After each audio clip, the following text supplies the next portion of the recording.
নমস্কার, নিউজ ভ্যানগার্ডের এক নজরে 25-এ আপনাদের প্রত্যেককে স্বাগত। এই মুহূর্তে আপনাদের সঙ্গে আমি রয়েছি শতাব্দী। বিহাইন্ড দ্য মাস্ক এবং কেয়ার ফর কেয়ার গিভার্স স্লোগানে মঙ্গলবার রাজ্যে উদযাপিত হয়েছে জাতীয় চিকিৎসক দিবস। অনুষ্ঠানে মুখ্যমন্ত্রী চিকিৎসকদের রোগীর দৃষ্টিভঙ্গি থেকে ভাববার আহ্বান জানান। মুখ্যমন্ত্রী জানান, রাজ্যে কিডনি ও হার্ট প্রতিস্থাপন সহ একাধিক জটিল অস্ত্রোপচার সম্পন্ন হয়েছে।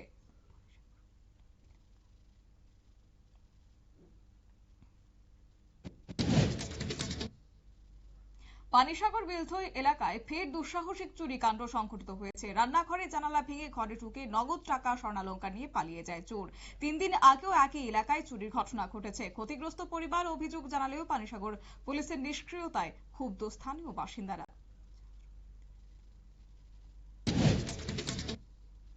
চা শ্রমিকদের দীর্ঘদিনের অবসান এবার হতে চলেছে, দীর্ঘ বঞ্চনার অবসান ঘটছে। এবার সে কথাই বলেন ত্রিপুরা চা উন্নয়ন নিগমের চেয়ারম্যান সমীর ঘোষ। তিনি রাজ্যের সরকারের মজুরি ও বেতন বৃদ্ধির উদ্যোগকে সাধুবাদ জানান। চা শ্রমিকদের স্বার্থে নেওয়া এই পদক্ষেপকে ঐতিহাসিক বলে মন্তব্য করেন তিনি। উদয়পুর পেরাতিয়া ফরেস্ট অফিস সংলগ্ন রেল ব্রিজের নিচ থেকে রেল লাইনে কাটা পড়ে প্রাণ হারালো 62 বছর বয়সী জগবন্ধু দেবনাথ। তিনি চন্দ্রপুর শিলটিলা বাড়ির ফেরার পথে রেল ব্রিজের নিচে বিশ্রামের সময় রেল লাইনের মাঝখানে বসে থাকায় ঘটে যায় দুর্ঘটনাটি। মৃতদেহ উদ্ধার করে তদন্ত শুরু করেছে পুলিশ। হাপানিয়া এলাকায় অগ্নিকাণ্ডের খবর পেয়ে এবার পৌঁছতে গিয়ে ফায়ার সার্ভিসের একটি গাড়ির সঙ্গে ট্রাক গাড়ি ও অটোরিকশার মুখোমুখি সংঘর্ষে আহত হয়েছেন অটোরিকশার একাধিক যাত্রী সহ এক দমকল কর্মী। ঘটনার খবর পেয়ে ফায়ার সার্ভিসের আরো 3টি দাঁড়িয়ে আছে আহতদের গাড়ি এসে আহতদের উদ্ধার করেছে।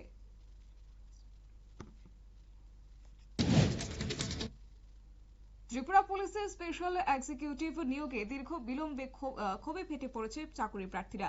নিয়োগ প্রক্রিয়া 2024 সালে সম্পন্ন হলেও এখনো চূড়ান্ত মেরিট লিস্ট প্রকাশ করা হয়নি। মঙ্গলবার পুলিশের সদর দপ্তরে ডেপুটেশন দিতে গিয়ে বাধার মুখে পড়েন প্রার্থীরা। ক্ষোভে কাগজপত্র ছিঁড়ে বিক্ষোভ জানান।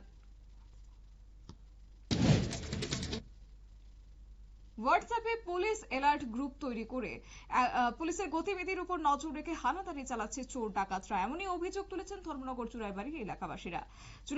চুরাইবাড়িতে এই চুরির ঘটনায় অভিযুক্তদের গ্রেপ্তারের দাবিতে থানায় লিখিত অভিযোগ দায়ের করেছেন গ্রামবাসী।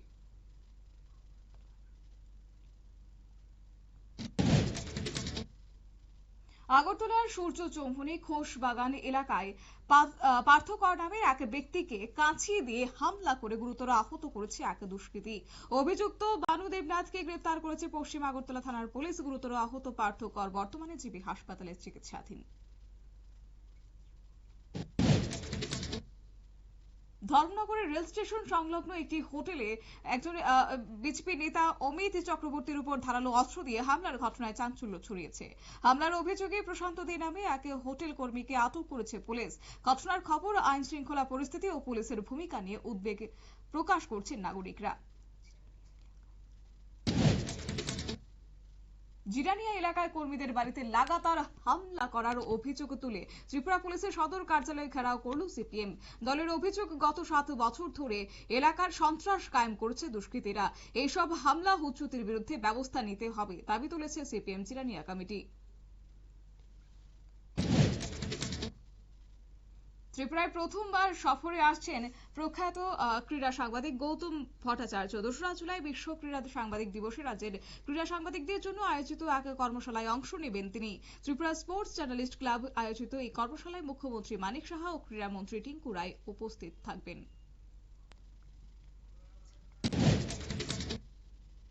মাদক বিরোধী লড়াইয়ে জিরো টলারেন্স নীতি গ্রহণ করেছে কেন্দ্র ও রাজ্য সরকার। আন্তর্জাতিক মাদক বিরোধী দিবসে এক সচেতনতামূলক কর্মসূচিতে অংশ নিয়ে এই কথাই জানিয়েছেন সমাজ কল্যাণ মন্ত্রী টিঙ্কু রায়। তিনি বলেন, যুব সমাজকে নেশার ভয়াবহতা সম্পর্কে বিশেষভাবে সচেতন করতে হবে।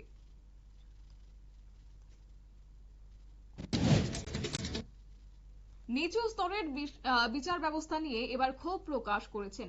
একই সঙ্গে জানিয়েছেন বিধায়ক সুদীপ রায় বর্মন। তিনি ক্ষোভ প্রকাশ করেছেন কংগ্রেস সভাপতি ও আশিস কুমার সাহাকে নিয়ে। কেন্দ্রীয় সংশোধনাগারে মৃত কৈলাস রায়ের বাড়িতে গিয়ে এই মন্তব্য করলেন কংগ্রেস বিধায়ক। ঘটনায় পুলিশের ভূমিকা নিয়ে পুলিশকে দলদাস বলে মন্তব্য করেছেন তিনি। শিক্ষক স্বল্পতা ও পানীয় জলের অভাব সঙ্গে জরাজীর্ণ শ্রেণীকক্ষের সমস্যার দাবিতে সালেমা কলোনি দ্বাদশ শ্রেণী বিদ্যালয়ের বেহাল অবস্থার প্রতিবাদে মঙ্গলবার বিদ্যালয়ের ফটকে তালা ঝুলিয়ে বিক্ষোভ করল অখিল ভারতীয় বিদ্যার্থী পরিষদ। পরে বিদ্যালয় পরিদর্শকে গিয়ে দ্রুত সমস্যা সমাধানের আশ্বাস দেন।